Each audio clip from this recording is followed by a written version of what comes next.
അത് ഒരുപക്ഷെ ഈ ഒരു മണിക്കൂർ സമയം ഇവിടെ നിന്ന് നാമം ചൊല്ലാൻ കിട്ടുന്ന ജീവിതത്തെ ഏറ്റവും വലിയൊരു സുഹൃതമാണ്. ഈ സുഹൃതം മാത്രമേ കൊണ്ടുപോകാനുള്ളൂ.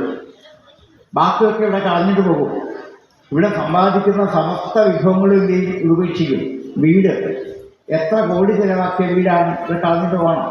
വസ്ത്രം, ആഭരണങ്ങൾ, ഭക്ഷണ പദാർത്ഥങ്ങൾ, വീട്ടുകാർ, ബന്ധുക്കൾ, ഇതൊക്കെ എന്ത് ചെയ്യും? ഉപേക്ഷിച്ചു പോകും. എന്നിട്ട് എന്ത് ചെയ്യും? ഒറ്റയ്ക്ക് ഏകനായ ഒരു പോക്കുണ്ട്. അവസാനം ആരും കൂടെയില്ല. അപ്പം കൂടെയുള്ള ആരെയുള്ളൂ? ഈ നാമജപം കൊണ്ട് കിട്ടിയ പുണ്യം. അത് കൈക്കൊണ്ടുപോകാം. ബാക്കിയൊന്നും കൈക്കൊണ്ടുപോകാൻ സംബന്ധിക്കില്ല. ഇതുകൊണ്ട് വേണം പോവാൻ. അത് കയ്യിലുണ്ടെങ്കിൽ അക്കരെ കടത്തുള്ളൂ, അല്ലെങ്കിൽ അക്കരെ കടക്കാൻ പറ്റില്ല. തിരിച്ചു പരമ്പരയിൽ വീണ്ടും ഇവിടെ തന്നെ. അപ്പോൾ ഇതിൽ നിന്ന് മുക്തി നേടാൻ പറ്റണമെങ്കിൽ ഈ പുണ്യം കയ്യിൽ ഉണ്ടാവണം. ഇങ്ങനെയൊക്കെ ഈ പുണ്യം ആർജിക്കാൻ പറ്റുള്ളൂ. അതിനുള്ളൊരു മഹാഭാഗ്യം നമ്മൾക്കൊക്കെ ഉണ്ടായിട്ടുണ്ട്.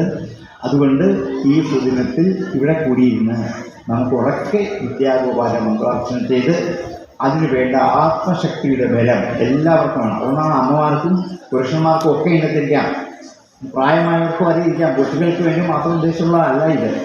കാരണം എല്ലാവർക്കും ഈ കരുത്ത് വേണം. ഈ കരുത്ത് ഉണ്ടെങ്കിൽ മാത്രമേ ജീവിതത്തെ അഭിമുഖീകരിക്കാൻ പറ്റുള്ളൂ. അതിനുവേണ്ടിയാണ്.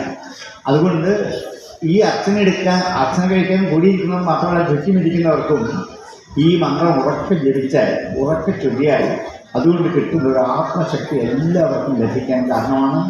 അത് വീട്ടിലിരുന്ന് ചൊല്ലുന്നതിനേക്കാൾ ഈ ഭഗവതിയുടെ മുമ്പിൽ കൊണ്ടിരുന്ന് ഇത്രയും ചൊല്ലാൻ നമുക്ക് കഴിയുമ്പോൾ അത് വലിയ ശക്തിയാണ്. ഇത് വലിയ